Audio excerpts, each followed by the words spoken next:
Hey everybody, it's Kelly Justice here with the Philosophy Society. It is August 28th. It's a Wednesday. We are in the room at the TMU library, and we're going to finish off our discussion today of the Peaceful Warrior. First, I'm going to give an introduction. So I will post the Peaceful Warrior link to the chat group, and you guys can just follow along from there. Okay. So that's cool. So there you go. So that's where we're going to be going from. And we're going to start off with dialogue 8. That's where we're, so it's about halfway through. But for now, so yeah, the Philosophy Society is supposed to be, the philosophy is the love of wisdom.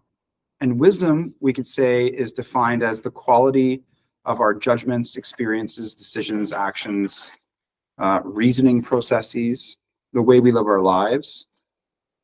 And so the Philosophy Society is supposed to be like a wise group. And so groups, or being wise, would be to not commit certain errors. It would be unwise or foolish to do things that conceptually don't make sense or empirically don't make sense. Like if you've tried something and it just doesn't work, then don't do it again, right? So there are certain pitfalls in groups we see through social psychology, like biases and other things, that a wise group wouldn't commit those errors, right? And so a lot of like the social justice warrior woke stuff is an attempt to resolve problems of biases within groups as it is. Quick question. Mute yourself there, Dimitri, unless you want to say something. Yeah, I just want to ask something. He wants to ask something. What do you want to ask, Dimitri? Then what do you? So you said those wise, if they were wise, they wouldn't have done those mistakes. To be wise is to not commit certain errors. If the errors are made explicit to you, like if I said, don't step on the plywood because you're going to fall through and hurt yourself, and then you go and step on the plywood, that was foolish of you because someone warned you, right? I'm not listening. But from those people that got that wisdom, or the people that did those mistakes, wouldn't they acquire that wisdom after and become wise, technically? Yes, for sure. But we're at the situation right now where there's a bunch of errors that we can be aware of, like in-group, out-group bias, or the bystander effect, or the heuristics, the availability heuristic. There's different things that are like critical thinking errors, not even thinking errors, they're errors of processing, or errors of our perception, or errors of how we attribute information to things. Like how, if we're going to blame somebody for the way they're acting, we could be committing the fundamental attribution error. So there's all these different errors, and if we're aware of them, it would be unwise of us to commit those errors in the future. So the way that the group is supposed to be structured is to prevent the errors from happening. And one of the ways you do that is through critical thinking and talking about stuff, right? Or discussion. Because our own personal awareness is limited, but if we can all share our awareness together and accept the truth of what other people may observe, then we can avoid a lot of mental health issues and problems of just groups in general, like the limitations of just being human. So that's the idea. So are you saying then that people that, I guess, that like to learn the hard way, they're unwise to a certain degree instead of listening? Yeah. Like, I'll do it my way. Like, that those type of people. Well, I think it could be wise to test things out, right? But if you're just being like belligerent or like disregarding what someone says, like if you're not evaluating the content, like if you're like critical thinking is a mode to evaluate claims, evidence, beliefs, practices. We could apply it to like behavior, like a critical thinking attitude towards our behavior and stuff like that. And so that will make us, when someone says something like there is no support under the plywood, if you step on it, you'll fall through and hurt yourself. You could say, okay, this person said this. You can evaluate them as an authority or an expert if they've lied to you in the past or if they're joking, for example. And then you could also look at the plywood and check, right? Because they may be wrong. So the way that the group is structured is supposed to remove things like an appeal to authority and problems that we see in mental illness and our current state of the world politically would be, if anything, benefited from the dynamic that I'm trying to support here as a norm, right? A group norm. This is the way we do things, kind of thing, When you look at like religious groups, fundamentally it's based on like dogmatic thinking and indoctrination. It's that you just don't ask questions, right? And that leads to a whole bunch of problems that we could talk about, right?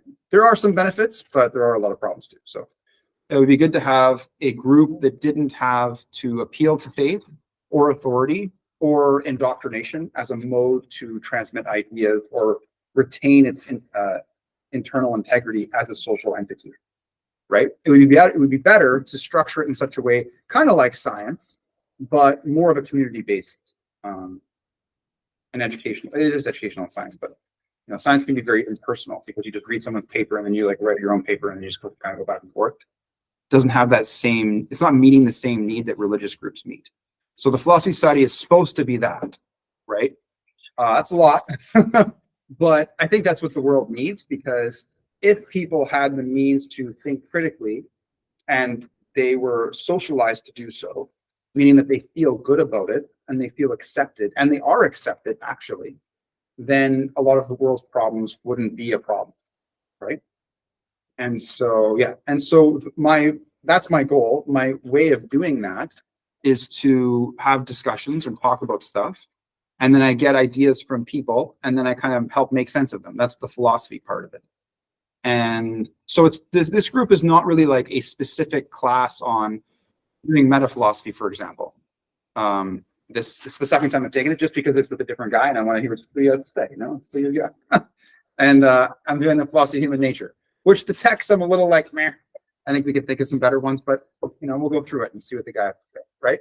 And so I already have 2 degrees in philosophy, and I might do a master's soon, and eventually I'll get my PhD. But doing this organization and making it successful, that work is actually more important than one of the books sitting on the shelf, right? And that's what a dissertation eventually just becomes, right? Is it because there's already too many books on the shelf? No, there's different quality to different books. It's just that we don't need. I can write the book after the organization is successful. Like once I've climbed the mountain, then I can discuss its struggle. But if I haven't climbed it yet, then what am I really writing about? There's one of the philosophers, I don't know who, maybe Marx, Karl Marx. One second. Philosophy is about changing the world. It's not about, it's about action. So exactly. Yeah, that's exactly the point, right? Dimitri, what's up, buddy? I was going to ask, you mentioned the world's main problems. Okay. Well, yeah, mental illness and then political issues, sure. Tyranny and shit, So do you think all of that stems from mental health? It all stems from the mind, because whether it's just in one person or a group of people, whether that group is like just the 5 in this room or, like millions of people, they're just a bunch of minds doing stuff, right? So do you think like evil is related to that? I'm sorry? I said, would you think evil is related to that? Evil? Well, yeah, like you weren't here for the one class where I gave that metaphysical analysis of what exists. Maybe you were here. And evil is like a belief, right? And so what do you mean by evil? Is it like this spirit thingy that can come inside my head like a ghost? Like I breathe it in like a vapor and then now I'm possessed and I'm just like killing people? Is that like what is evil? Not at all, in my opinion. Okay. Evil, I just believe, is lack of love in a way. Okay. And like highly narcissistic, psychopathic tendencies. Okay. So we could talk about neglect. Right? Okay. Like if you're thinking of something in mind and then you point at that, you're like, that thing is evil. Like Hitler, for example. Hitler was evil. Okay. To a certain degree, I guess. Yeah, okay. So we could use different words to describe to that example, right? You like most people would accept evil, be like, yeah, of course. You know what I mean? Like same with the KKK. So what category? Sometimes it'll come back.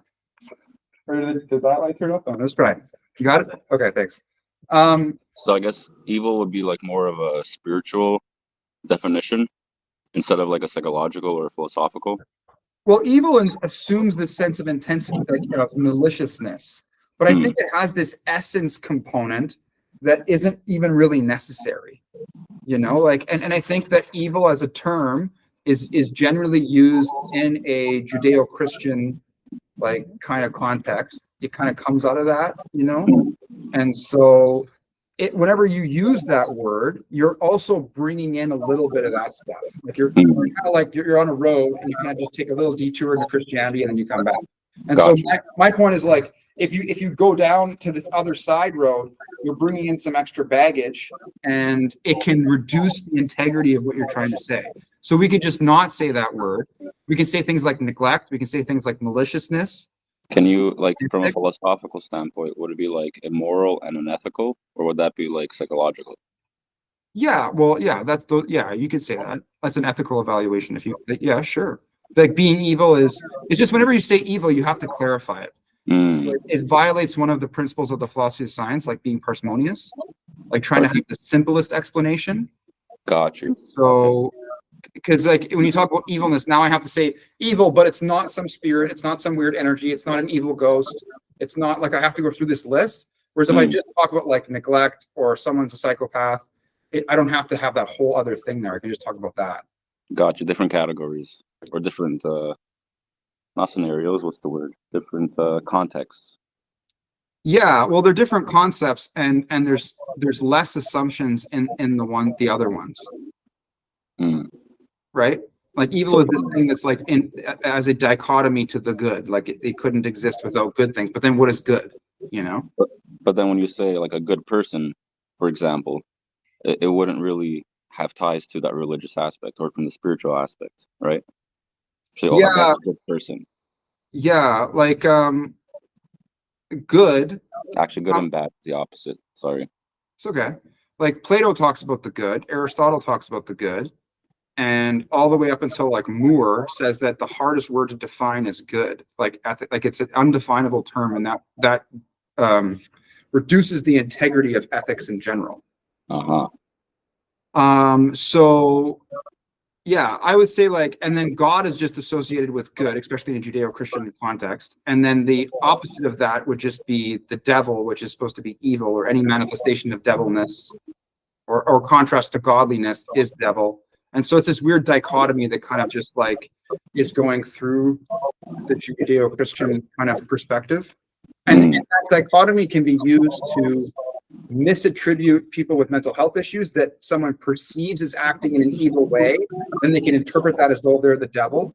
And that's not really going to help, right? Like that linguistic technology is not sufficient to understand the mental processes of the person or their behavior, which would include the impact of others and their own internal, whatever's going on with them.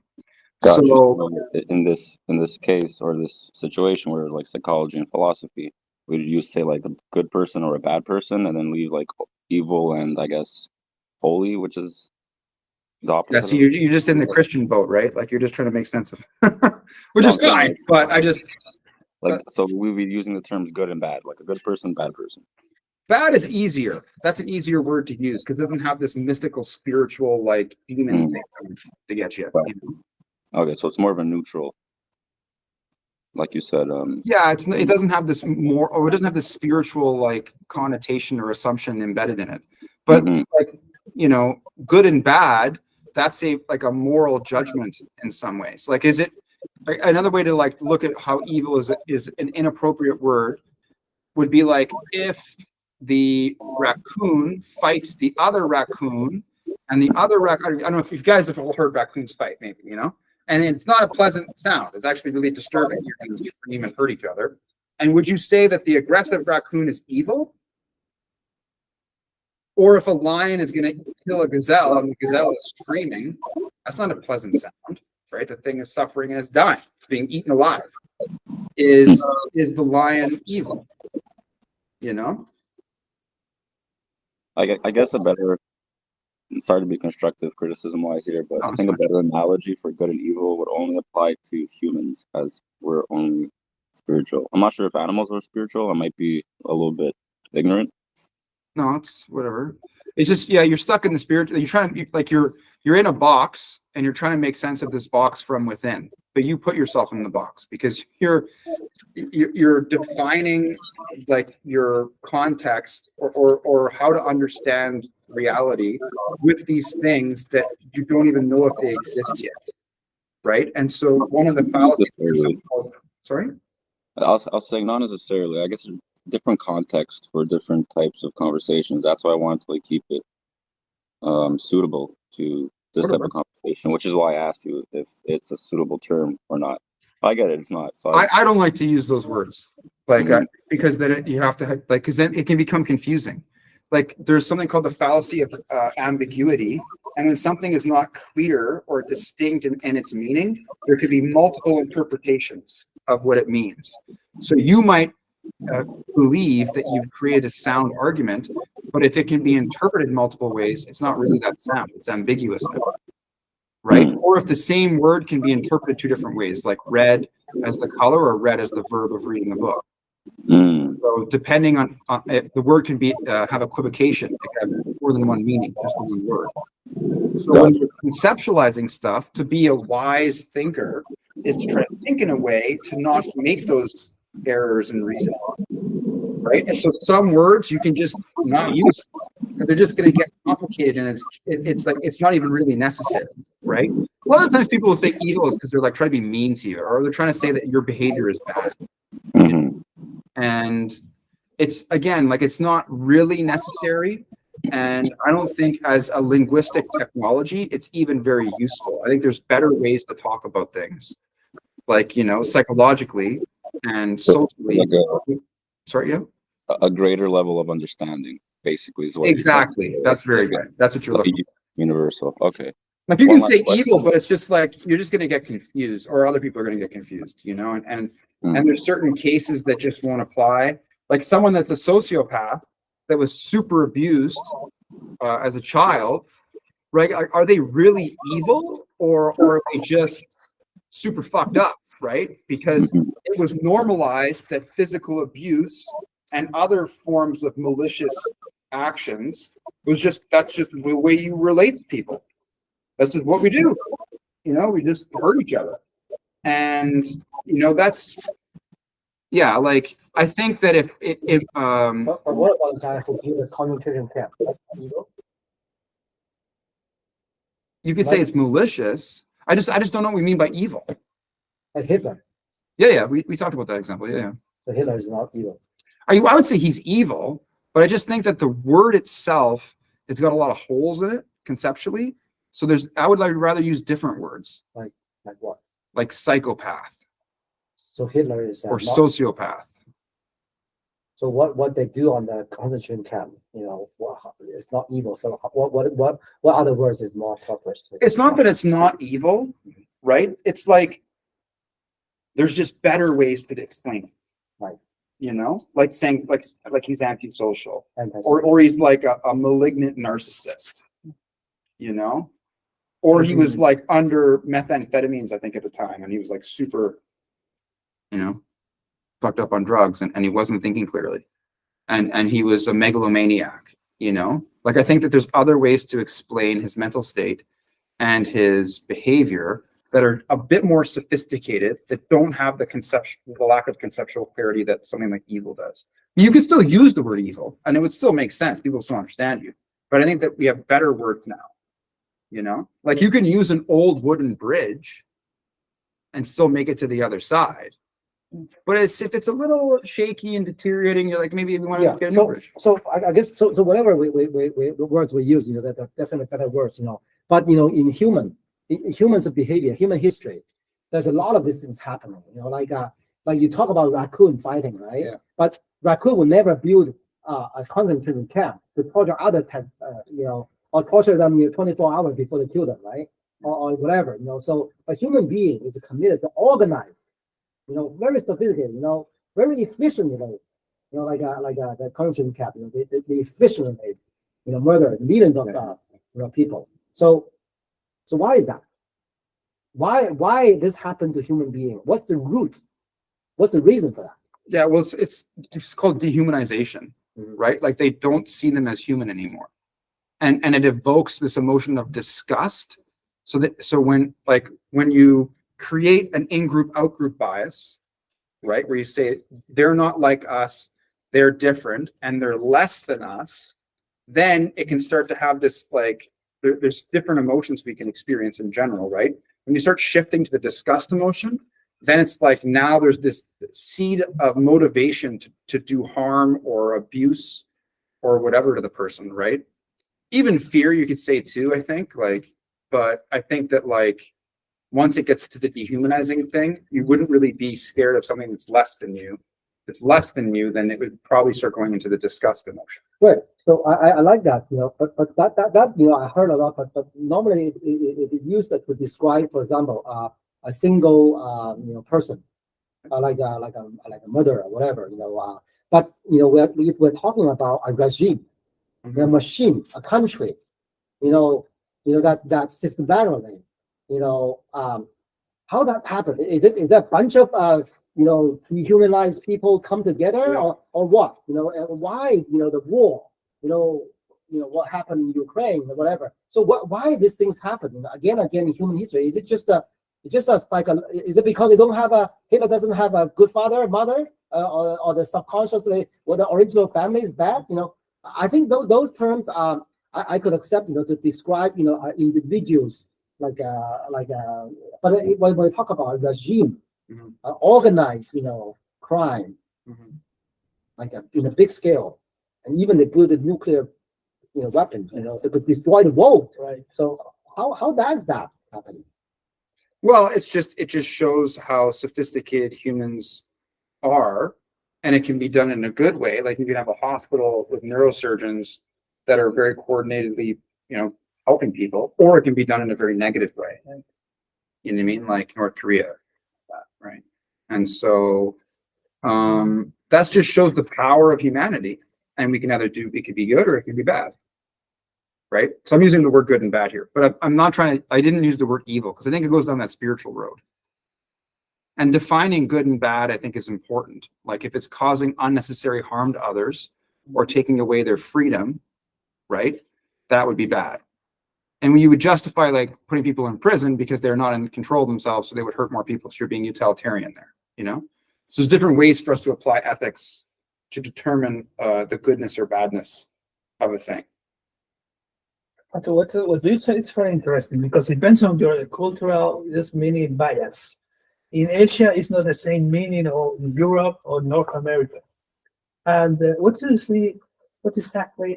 What's the freedom to express our ideas? What is the limits? Yeah, well, yeah. Like, I think it depends on the intention. If the intention is to be malicious or harmful, that's where it becomes hate speech, right? If you have a bad intentions, you're not a nice big person. The other one has the right to defend with freedom. Yeah. It's one of the things I like. For example, in some countries, we're not available to use some words. Mm-hmm. In case of there's many, you have to pay a penalties or whatever. Okay. So what exactly, especially in the philosophical group, where is what we should say? This is correct, or this is allowed. It's not allowed. I think it's going to change over time. Like even the word friend, since Facebook has become like a norm, the term friend has changed almost, like very dramatically, because somebody that you don't know at all, you could say falls in the category of friend, a Facebook friend, whereas before Facebook, friends would be a very isolated category, right? And so inappropriate terms or harmful terms can change over time, right? And like the term queer for gay people, before like the 80s, it wasn't, they owned the term, they just took it, and it wasn't like an abhorrent way to refer to a gay person, right? And so you talk about the intention. I actually read the related law, the regulation in the Canadian criminal code. They said hate speech or something like it means indict like a cause the hatred to a specific identified group. okay. So it didn't mention intention. So the problem is, sometimes how do you know the intention? The intention is in the mind, So so in this way, there's a gray area. How do I know? Because by so basically it means if you cause the hatred of a identified group, then that's has a possibility to move to become a hate speech, and then it will be punishable actually, for like a term no less than maximum 2 years, something like that. Yeah. So my question is how do we know that it's from the intention or not the intention, you know? Yeah, well, you can like I'm speaking from a position of like communicating with another person, right? And in that communication, like it's like identifying bullying or abusive behavior, right? And so in your communication with them, if what they have presented to you has no foreseeable constructive purpose, right? Then you can just ask them in dialogue, well, why did you say that? You know, and you can say, because it appears to me that it just is being used to cause harm. You know, what interpretation am I supposed to get from this? Or what are you trying to convey by this statement? Right. And so that's kind of where I'm coming from. Right. I'm just thinking about, right now, a lot of topics are very controversial, right? It could interpret it in many different ways. We talk about that when you talk about cancel culture, right? So what if something that people may interpret it that it's a bad intention? Because people can interpret it in many ways, like I could say, like Socrates. Socrates was, I think he was sentenced to death because the charge is he tried to cause the youth not believing God, And right? piety and corrupting the youth. Yeah, something like that. Corrupting. So he may be causing a hate speech at that time, he may cause the youth to hate those who believe in God. Somebody can interpret Socrates in that way. So I just give you an example of interpretation. So how do we know it's an intention? It's Well, I think that you'd have to justify why you're doing something, right?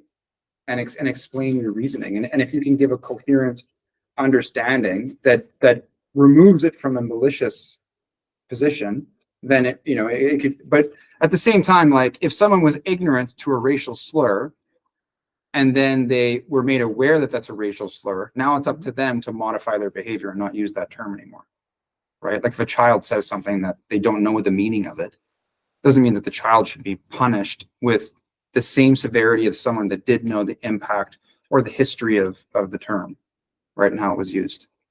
Yeah, because I remember there are some actually current issues about the limits of free speech and academic freedom.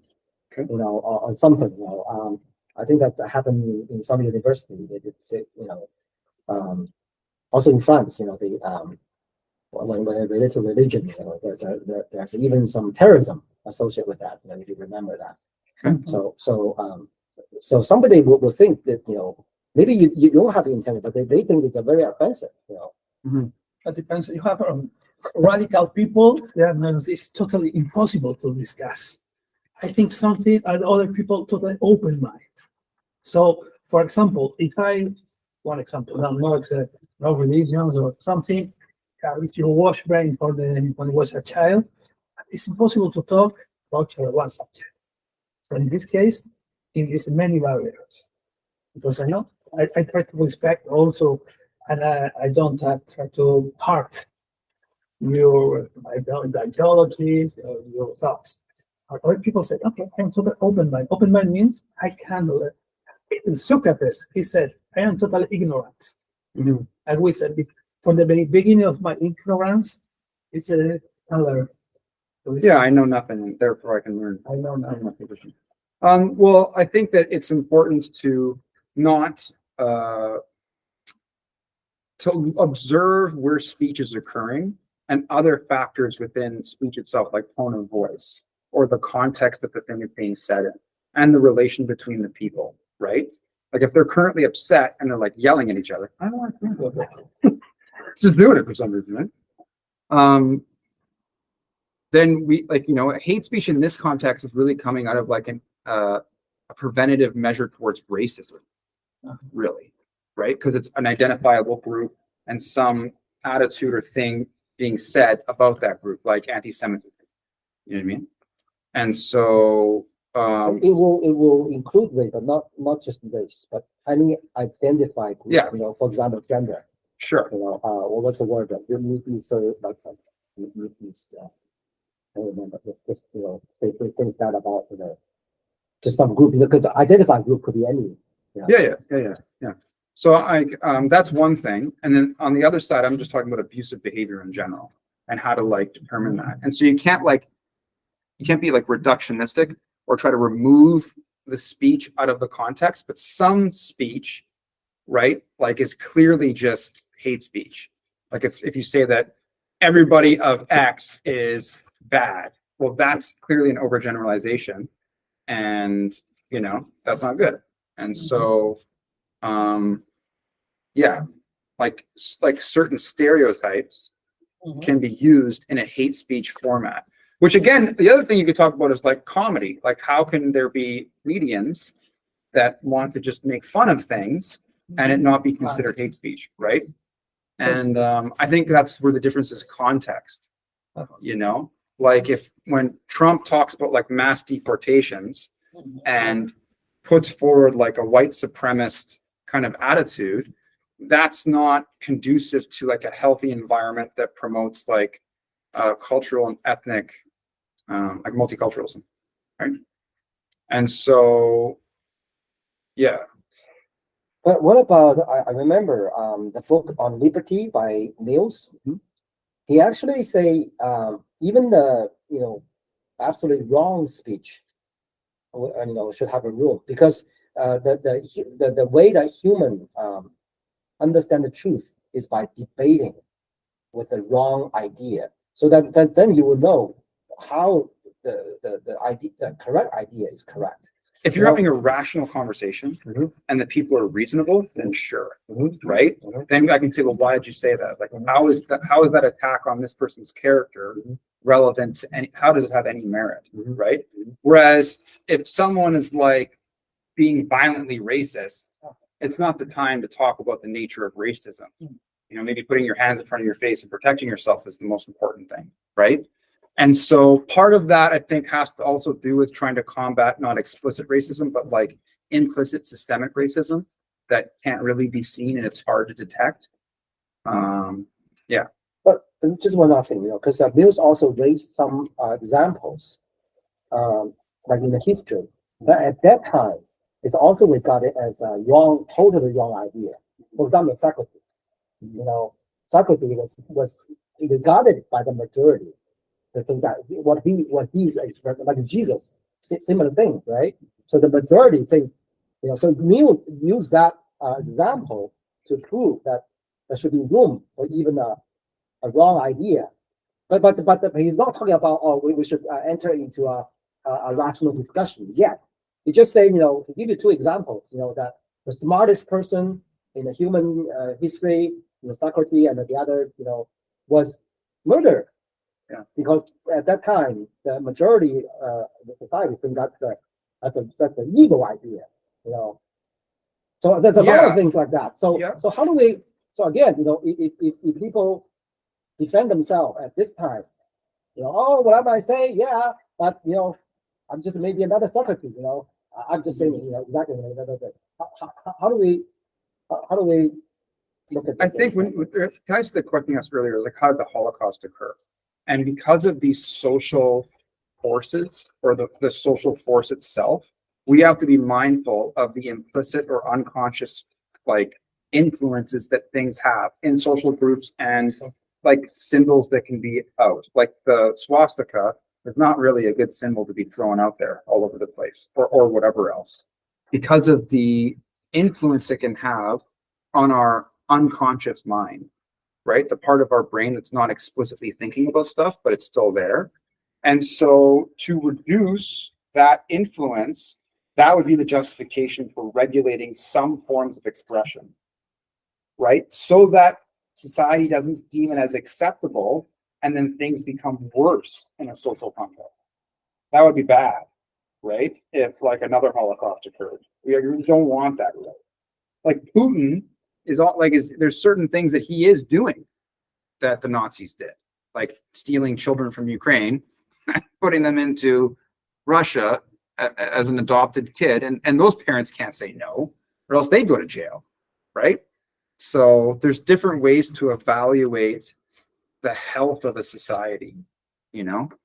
And yeah, I think it's just there's like almost a utilitarian position, you know, even though maybe this very small portion of people can't express themselves, it's not an arbitrary decision.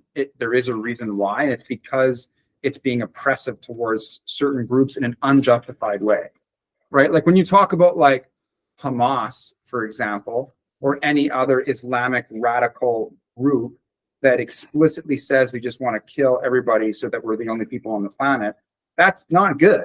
That's a bad thing, right? And those kinds of ideas are not good for human beings in general, right? The freedom of religious expression should not also include like religious interpretations that allow to kill or torture other human beings. It's contradictory. That's right. That's right. That's what. So we need to evaluate. That's where philosophy and a philosophy society is supposed to be the greatest umbrella, right? Because it's the thing that you use to make sense of everything else. Just being reasonable, right? And you could just say, why don't you just use the word being reasonable? Because reasonable society or reason society. You say that, right? But reason is one of the parts of being philosophical. There are other facets too. And the university kind of focuses on, this is the conversations or the things that philosophers have said. We want you to understand it. We're going to evaluate you. And that's our job. That's what you learn in university. Here, it's about how we live together. It's very easy to manipulate people, society. You have the power as one state. The fear is that people are really, I don't have any kind of issues in my society. And you have medias, and you have a global thinking. So as you wrote about someone outside, one is outside the society, on this side to the other side. It's not easy to see. At least you have a critical thinking and say, yes, it's not good, this society. Yeah, this dictator is killing people, but if I talk, he's going to kill me. So at the end, I am go to the same direction with the society. Yeah. Okay, we're switching gears. So I'm going to do a new video for the Peaceful Warrior stuff. And so Dimitri, you can join into that. And then I will just write, this will just be a separate video for online. Sounds good.